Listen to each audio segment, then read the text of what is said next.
Our son Jared Prescott died in 1993 in Madagascar while he was serving as a missionary for the Church of Jesus Christ of Latter-day Saints.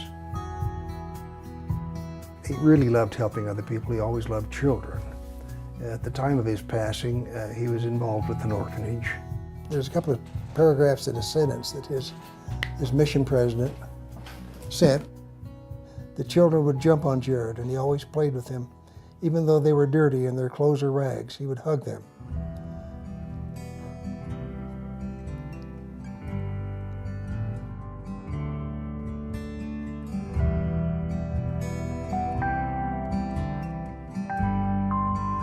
Driving back into the driveway after the funeral, I told my family that I didn't want to take the money and use it personally, and it just hit me.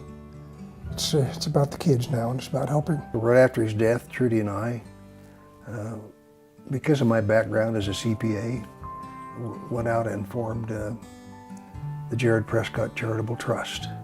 The goal of the thing was to bless the lives of other people. The trust motto is helping others help themselves. Our projects are carefully selected so that they make a permanent difference in people's lives. And we insist on accountability for every dollar spent on a project. All of the projects are selected because of the need, of a specific need, and our ability to help in that place at that time. Our current efforts are centered in Myanmar.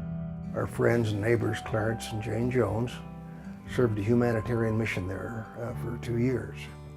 While they were there, they made some really invaluable contacts, both in the government and in some non-governmental organizations, that enabled us to identify specific needs and then to give us the ability to satisfy those needs with great confidence. On our mission, we learned how to do humanitarian projects. We learned what kind of projects to do. We learned how to plan them.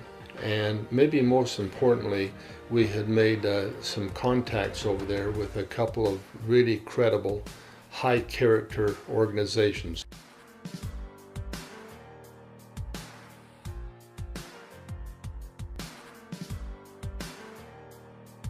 When they had the big typhoon there, the government would not let anybody come into that area to help them.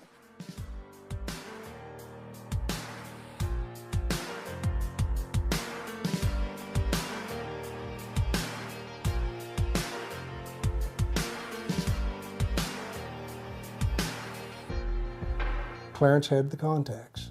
We had raised $56,000. In each village that we went into, I asked the village leader how many people would have their lives changed permanently by our project.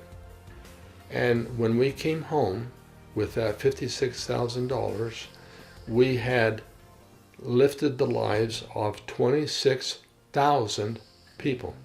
They have been willing to go back each year because they know the people and inspect each of our projects so that we are sure we're getting what we want, we're sure we're getting the accountability we want.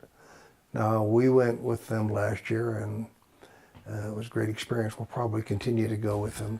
We're going into the outlying villages, away from the metropolitan centers, and doing these schools. This is the mode of travel to get to some of the schools. They get on the boat, and that's how they get the materials in, that's how they go to the grand opening. The village would build the schools. We expect them to do all that they can do for themselves.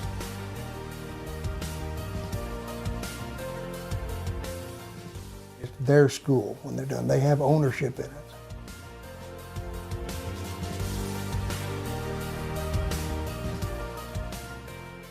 We think that through education, people will be free faster and be able to better themselves faster. When Clarence and Jane come back, they'll just talk about how the villages have changed so much.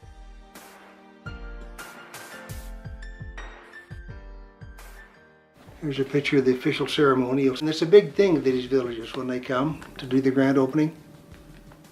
See Clarence and Jane and their family members in the front row.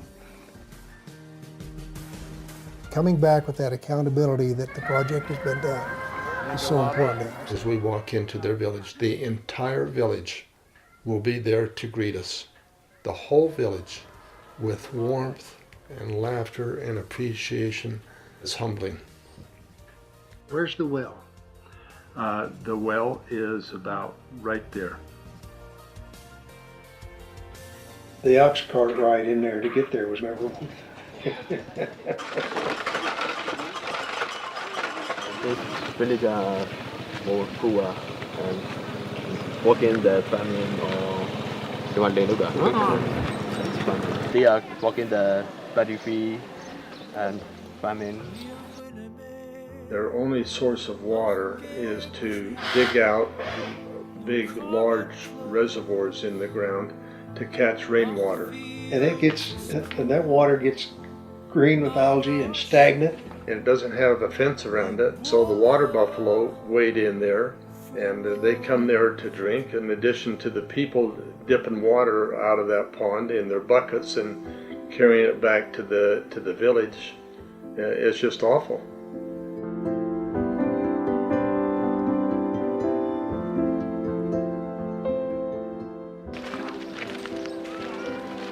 We hope this helps a lot. I remember looking at one of those little old ladies as you know, the water was coming out of the well, and the look on her face was that she had never ever expected to see anything like this in her life. She was blown away. It's the only way I can describe the look on her face. Like, wow, I never ever thought I'd see this. The well is now not only closer and more convenient to the village, but they fill up their water bucket pretty fast, and it's clean water.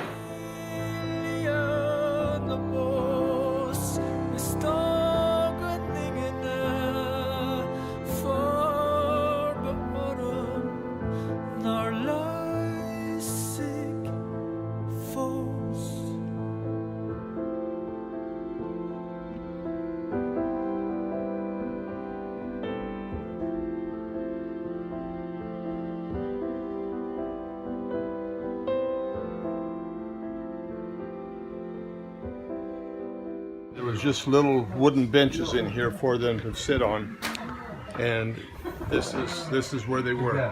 You were a teacher too? Wow. So we built the new school.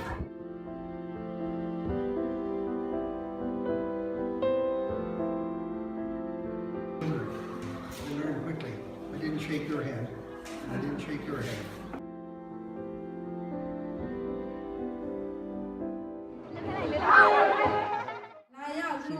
I'd like to thank to the donor and I'm very happy to welcome you all. How many kids is this? This was a large village that didn't have a school. It was nothing, and There'll be a lot of kids come to that school.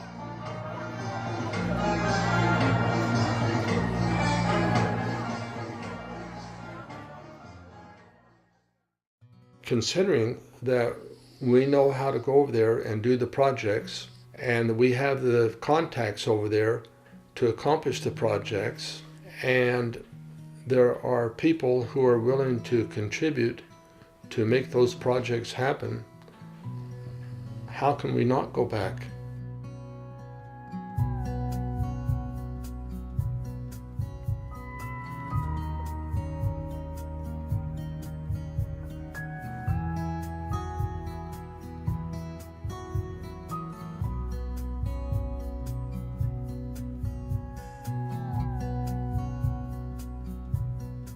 Women's Center is a really big deal because you've seen, and the women are, well, I got the impression that they're as important in financially providing for their families as the men are. Mm-hmm. You agree with that, Clarence? Mm-hmm. And to bring these women in and educate them in some manner, whether it be on computers or whether how to run a sewing business or whatever it is, and educate these women is a big deal. You cannot understand how grateful they are. They have nothing. It gives them hope for their children, hope for generations to come.